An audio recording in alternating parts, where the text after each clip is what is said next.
ತಪ್ಪಾಗಿದೆ ಅಂತ ಹೇಳ್ಬೇಕಲ್ಲ ಸರ್. ಎಲ್ಲಿ ಹೇಳಿದ್ರು? ನಿಮ್ಗೆ ಯಾರಾದ್ರೂ ಬೇಜಾರಾದ್ರೆ? ನಮ್ಗೆಲ್ಲ ಬೇಜಾರಾಗಿರೋದು ಯಾರು 1,26,00,000 ಜನ ಇದ್ದಾರೆ ಅವ್ರಿಗೆ ಬೇಜಾರಾಗಿರೋದು, ಅವ್ರಿಗೆ ನೋವಾಗಿರೋದು. ಅದ ಹೇಳಿದಾರ? ಅಲ್ಲಲ್ಲ, ಒಂದೇ ನಿಮಿಷ.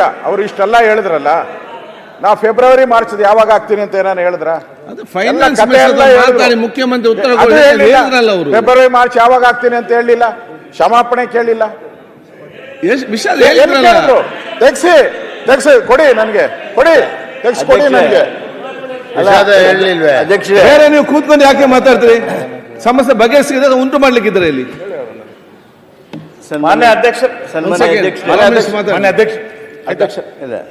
ಸನ್ಮಾನ್ಯ ಅಧ್ಯಕ್ಷರೇ, ವಿರೋಧ ಪಕ್ಷದ ನಾಯಕರು ಹಾಗೂ ಉಪನಾಯಕರು ಅವರು ಮಾತನಾಡುವಾಗಲೇ ಎದ್ದೆದ್ದನ್ನು ಮಾಡಿದರು. ಆದಾಗ್ಯೂ ಅವರು ತಮ್ಮ ಸಂಪೂರ್ಣ ಉತ್ತರ ಹೇಳೋದಕ್ಕೆ ತಾವು ಅನುಕೂಲಿಸಿದ್ರಿ.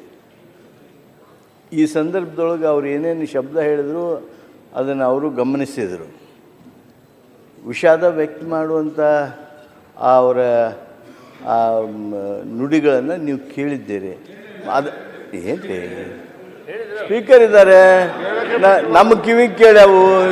ಇದು ಉದ್ದೇಶಪೂರ್ವಕ ಅಲ್ಲ ಅಧ್ಯಕ್ಷರು, ಇದು ಕೇಳಿಲ್ಲ ಅಂದ್ರೆ ಅಲ್ಲ ಗೃಹಲಕ್ಷ್ಮಿ ಸ್ಥಳೀಯ ಸಂಸ್ಥೆಗಳ 15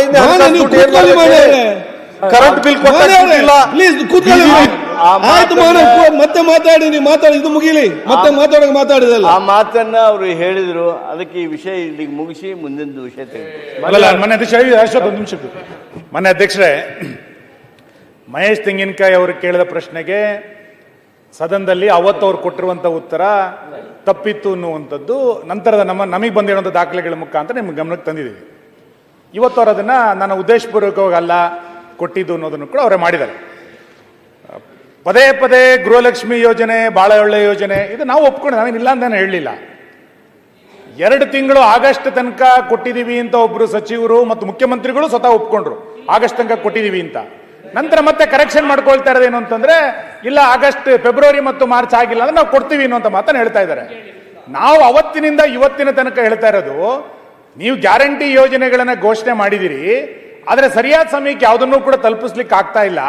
ಸರ್ಕಾರ ದಿವಾಳಿ ಆಗಿದೆ, ಆ ಕಾರಣಕ್ಕೆ ಇದನ್ನು ಕೊಡ್ತಿಲ್ಲ ಅನ್ನೋದನ್ನ ಹೇಳಿ. ನೀವು 3 ದಿನ ಮಾರ್ಚ್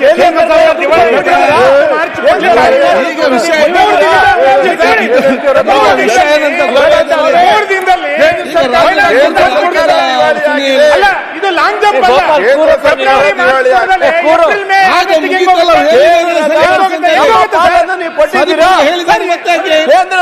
ನಮಗೆ ಇನ್ನೂ ಮಾರ್ಚ್ ಕೊಡದಲೆ ಏಪ್ರಿಲ್ ಮೆದ್ದು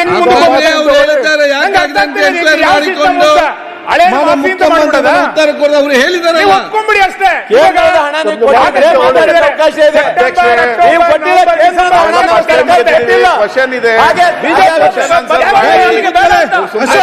ಮಾಡ್ತಾ ಇದ್ದಾರೆ.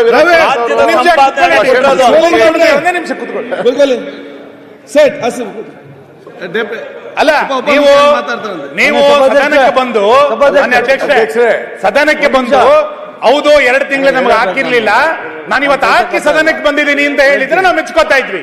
ನೀವು ಅದನ್ನು ಹಾಕ್ಲಿಲ್ಲ, ಈಗ ಸುಮ್ನೆ ಹಿಂಗೆ ಹೇಳಿರಿ ಏನ್ ಅರ್ಥ ಇದೆ? ಅದಕ್ಕೆ ನಾವು ತೀರ್ಮಾನಕ್ಕೆ ಬಂದಿದ್ದೀವಿ, ಈ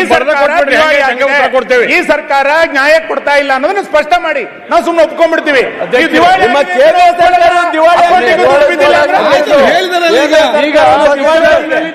ಒಂದ್ ನಿಮಿಷ ಸರ್, ಸರ್ಕಾರ ನಮ್ಮ ಪಾಲನೆ ಕೊಟ್ಟಿಲ್ಲ, ಇನ್ನೂ ಹಾಕ್ಲಿಲ್ಲ ಅಂತ ಹೇಳಿ ಗೊತ್ತಾಗಿದ್ದು ನಾವು ಸದನದಲ್ಲಿ ಮಹೇಶ್ ತೆಂಗಿನಕಾಯಿ ಅವರು ರೈಸ್ ಮಾಡೋದ್ರ ಮೇಲೆ. ಹಾಗಾದ್ರೆ ನಿಮ್ಮ ಲೆಕ್ಕಾಚಾರ ಹೇಗೆ? ನಿಮ್ಮ ಅಧಿಕಾರಿಗಳಿಗೆ ಇದು ಗೊತ್ತಿಲ್ವಾ? ಅದನ್ನ ಎನ್ಕ್ವೈರಿ ಮಾಡ್ತಾರೆ. ಮಂತ್ರಿಗಳ ಬಾಯಲ್ಲಿ ಸದನಕ್ಕೆ ಸುಳ್ಳು ಹೇಳಿಸ್ತಾರೆ ಅಂತ ಹೇಳಿದ್ರೆ ಆ ಅಧಿಕಾರಿ ಬಿಡ್ರಿ. ಸಭಾಧ್ಯಕ್ಷರ ಮಹೇಶ್ ತೆಂಗಿನಕಾಯಿ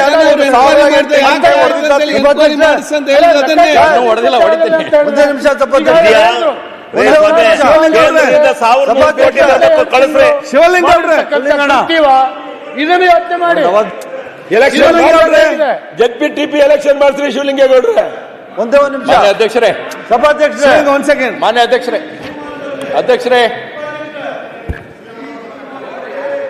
ರಾಜ್ಯದ ಬಡವರಿಗೆ ಒಂದೇ ಒಂದು ರೂಪಾಯಿ ಅಣ್ಣ, ಒಂದೇ ನಿಮಿಷ ಅಣ್ಣ, ಒಂದೇ ರೂಪಾಯಿ ಕೊಡಕ್ಕೆ ಕೆಪಾಸಿಟಿ ಇಲ್ದವರು ಬಿಜೆಪಿ ಅವರು ಏನೋ 5 ಯೋಜನೆ 50,000 ಕೆಪಾಸಿಟಿ ಮಾಹಿತಿ ಅವರು ಏನಾಯ್ತು? ಬೇರೆ ಏನು ಮಾತಾಡ್ತಿಲ್ಲ. ಅಲ್ಲ, ನಾನು ಉಪಮುಖ್ಯಮಂತ್ರಿಗಳು ಕೇಳ್ತೀನಿ, ಒಂದ್ ನಿಮಿಷ ಅಣ್ಣ, ಕೇಳ್ಬೇಕಣ್ಣ ಅವ್ರನ್ನ. ಒಂದ್ ರೂಪಾಯಿ ಕೊಟ್ಟಿಲ್ಲ ನೀವು ಸಾಮಾನ್ಯರಿಗೆ, ಒಬ್ಬ ಬಡವರಿಗೆ 100 ರೂಪಾಯಿ ಕೊಟ್ಟಿಲ್ಲ ಸುರೇಶ್ ಅವ್ರೆ, 1 ಕೆಜಿ ಅಕ್ಕಿ ಕೊಟ್ಟಿಲ್ಲ, 1 ರೂಪಾಯಿ ಕೊಟ್ಟಿಲ್ಲ ಸುರೇಶ್, 1 ರೂಪಾಯಿ ಕೊಟ್ಟಿಲ್ಲ. ಏನೋ ಹೆಣ್ಣುಗಳು, ಏನು ನಿಮ್ ಯೋಗ್ಯತೆ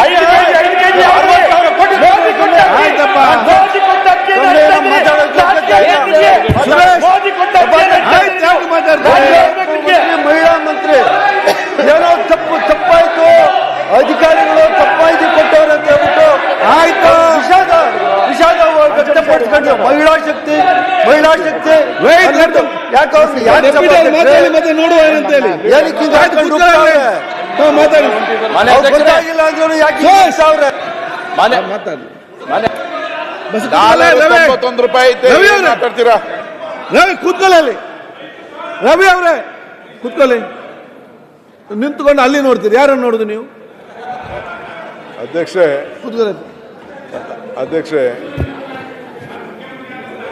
ಈಗ ಕಿಸಾನ್ ಸಮ್ಮಾನ್ ಕೊಡ್ತಾ ಇದ್ದೇವೆ ಸರ್. ಯಾರು ಕೂತ್ಕೊಂಡು ಮಾತಾಡಬೇಡಿ, ಸಮಸ್ಯೆಯನ್ನು ಬಗೆಹರಿಸಲಿ ಸಹಕರಿಸಪ್ಪ. ಅಧ್ಯಕ್ಷೆ, ಸಮಸ್ಯೆ ಸೃಷ್ಟಿ ಮಾಡ್ಲಿಕ್ಕೆ ಅವ್ರು ಸಹಕಾರ ಮಾಡಬೇಡಿ. ಅಧ್ಯಕ್ಷೆ, ತೆಂಗಿನಕಾಯಿ ಅವರು ಕೇಳಿದಂಥ ಪ್ರಶ್ನೆ ಆಸ್ ಎ ಪೊಲಿಟಿಕಲ್ ರೆಪ್ರೆಸೆಂಟೇಟಿವ್ ಈ ಕ್ಷೇತ್ರದಲ್ಲಿ, ಆ ಕ್ಷೇತ್ರದಲ್ಲಿ ಪೀಪಲ್ ರೆಪ್ರೆಸೆಂಟೇಟಿವ್ ಅವ್ರು ಬಂದು ಕೇಳಿದ್ದಾರೆ. ಅವ್ರ ಮಂತ್ರಿಗಳು ಉತ್ತರ ಕೊಟ್ಟಾಗೂ ನಾನು ಇಲ್ಲಿದ್ದೆ, ಐ ವಾಸ್ ದೇರ್. ಅವರು ಕಂತಿನ ಮೇಲೆ ಅವ್ರು ಹೇಳ್ತಾ ಇದ್ರು, ಇಂತಿಂತ ಇಷ್ಟು ಕಂತು ಬಿಡುಗಡೆ ಮಾಡಿದ್ವಿ, ಇಷ್ಟು ಕಂತು ಬಿಡುಗಡೆ. ನಾನು ಆಫೀಸರ್ಸ್ನ ಕರೆದು ಕೇಳಿದೆ, ಅವರು ಲಿಸ್ಟ್ ಕೊಟ್ಟಿದ್ದಾರೆ. ಟಿಲ್ ಸೆಪ್ಟೆಂಬರ್ವರೆಗೂ ಕೂಡ ಈಗ ರಿಲೀಸ್ ಆಗಿದೆ. ಮಧ್ಯದಲ್ಲಿ 1-2 ತಿಂಗಳು ಇಲ್ಲ ಅನ್ನೋದು ಅವರು ಮಾಡಿದ್ದಾರೆ. ಅದಕ್ಕೆ ಅವರು ಕನ್ಫರ್ಮ್ ಮಾಡಿದ್ದಾರೆ. ಚೀಫ್ ಮಿನಿಸ್ಟರ್ ಹತ್ರ ಕೂಡ ಅವರು ಮಾತಾಡಿ, ಈಸ್ ಎ ಫೈನಾನ್ಸ್ ಮಿನಿಸ್ಟರ್, ಯಾವತ್ತೇ ಆಗಲಿ, ನೀವು ಮಂತ್ರಿ ಆಗಿರಲಿ, ನಾನು ಮಂತ್ರಿ ಆಗಲಿ, ನಮಗೆ ಫೈನಾನ್ಸ್ ಮಿನಿಸ್ಟ್ರಿಂದ ಏನು ಬರ್ತದೆ ಅದು ನಾವು ಟ್ರಾನ್ಸ್ಫರ್ ಮಾಡ್ತೀವಿ. ಅವರು ನಮ್ಮ ಸ್ನೇಹಿತರು, ನಮ್ಮ ಸುನಿಲ್ ಯಂಗ್ ಲೀಡರ್, ಅವರು ಸರ್ಕಾರ ದಿವಾಳಿ ಆಗ್ಬಿಟ್ಟಿದೆ ಅಂತ ಒಪ್ಕೊಳ್ಳಿ ಅಂತ ಹೇಳ್ತಾ ಇದ್ದಾರೆ. ಆಯಿತು, ನಿಮ್ಮ ಭಾವನೆ ಏನು ಬೇಕಾದ್ರೂ ಇರಲಿ. ಈಗ ನೀವು ಮಂತ್ರಿ ಇದ್ರಿ, ಒಂದು ಬಜೆಟ್ ಮಂಡಿಸಿದ್ರಿ, ನಿರ್ಮಲಾ ಸೀತಾರಾಮನ್ ಬಜೆಟ್ ಮಂಡಿಸಿದ್ರು, 5,300 ಕೋಟಿ ರೂಪಾಯಿ ಕೊಡ್ತೀನಿ ಅಂತ ನೀವು ಮಾತು ಕೊಟ್ರಿ, ಅದು ಕೊಡಲಿಲ್ಲ. ಇಲ್ಲಿ ಬೊಮ್ಮಾಯಿ ಗೌರ್ಮೆಂಟ್ ಬಂತು. 1 ನಿಮಿಷ ಇರ್ರಿ, ತಾಳ್ಮೆಯಿಂದ ಕೇಳಿ ಸ್ವಾಮಿ, ನಿಮ್ದೆಲ್ಲ ಕೇಳಿದ್ವಿ ನಾವು, ಕೇಳಿ 1 ನಿಮಿಷ. 5,300 ಕೋಟಿ ರೂಪಾಯಿ ನಿಮ್ಮದೇ ಬಜೆಟ್ಟು, ಇರ್ರಿ ಸ್ವಲ್ಪ, ನಿಮ್ಮದೇ ಗೌರ್ಮೆಂಟ್ ಹೇಳ್ತು, ಆಯ್ತಪ್ಪ 5,300 ಕೋಟಿ ರೂಪಾಯಿ ಅಪ್ಪರ್ ಬರ್ನರ್ ಬಜೆಟ್ಗೆ ಕೊಡ್ತೀವಿ ಅಂತ ಹೇಳಿದ್ರು, ಕೊಡೋಕ್ಕಾಗಲಿಲ್ಲ. ಇಲ್ಲಿ ನರೇಗಾ ದುಡ್ಡು ಇವತ್ತವರೆಗೂ ಕೂಡ ಕೋಟ್ಯಾಂತರ ರೂಪಾಯಿ ಕೊಡಬೇಕು. ಜಲ್ ಜೀವನ್ ಮಿಷನ್ ದುಡ್ಡು ಸುಮಾರು 30-40 ಸಾವಿರ ಕೋಟಿ, ಹಂಗಂತ ಕೇಂದ್ರ ಸರ್ಕಾರ ದಿವಾಳಿಯಾಗೋಯ್ತು ಅಂತ ಹೇಳಕ್ಕಾಗ್ತದ? ನಾನು I can't tell that. We are there. ನಾವು ಏನು ಮಾತು ಕೊಟ್ಟಿದ್ದೇವೋ, ಯಡಿಯೂರಪ್ಪನವ್ರು ಹೇಳಿದ್ರು, 1 ಕಾಳು ಕಡಿಮೆ ಕೊಟ್ಟರು ನಾವು ಈಸ್ಕೊಳ್ಳೋದಿಲ್ಲ ಅಂತ ಹೇಳಿದ್ರು. We are committed to it. ನಮ್ಮ ಗ್ಯಾರಂಟಿನೇ ನೋಡಿ ಇಡೀ ದೇಶದಲ್ಲಿ ನೀವು ಫಾಲೋ ಮಾಡಿ. ಇಡೀ ಬಿಜೆಪಿ NDA ನಮ್ಮನ್ನ ಫಾಲೋ ಮಾಡಿಬಿಟ್ಟು ಈಗ ನೀವು ಎಲೆಕ್ಷನ್ಗಳನ್ನ ಗೆದ್ಕೊಂಡು ಬರ್ತಾ ಇದ್ದೀರ. ನಮ್ ಗ್ಯಾರಂಟಿ ಇಲ್ಲ ಅಂದ್ರೆ ನಿಮ್ಮ ಎಲೆಕ್ಷನ್ ಗೆಲ್ಲಕ್ ಸಾಧ್ಯ ಆಯ್ತಿರ್ಲಿಲ್ಲ. ಇವತ್ತು ಕೂಡ ನಾವು ಹೇಳ್ತಾ ಇದ್ದೀವಿ. ಅಧ್ಯಕ್ಷರೇ,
ಮಾಡಿದ್ದಾರೆ. ಅವಾಗ ಮತ ಕಳ್ತನ ಮಾಡಿದ್ದಾರೆ ನೀವು. ಇಲ್ಲಿ ಮತ ಕಳ್ತನ ಮಾಡಿದ್ದಾರೆ. ಆಯ್ತು, ರಾಜೇಶ್ ಈಗ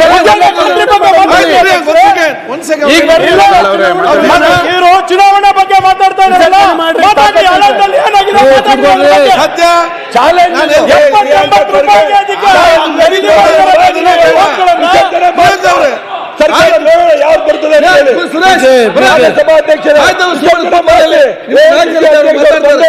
ಆಯ್ತು, ನಿಮ್ಮ ನಾಯಕರಿದ್ದಾರೆ ಮಾತಾಡ್ತಾರೆ. ಯಾವಾಗ ಬಂದಾರ ಅವರು ಒಂದ್ ಸೆಕೆಂಡ್, ಯಾವಾಗ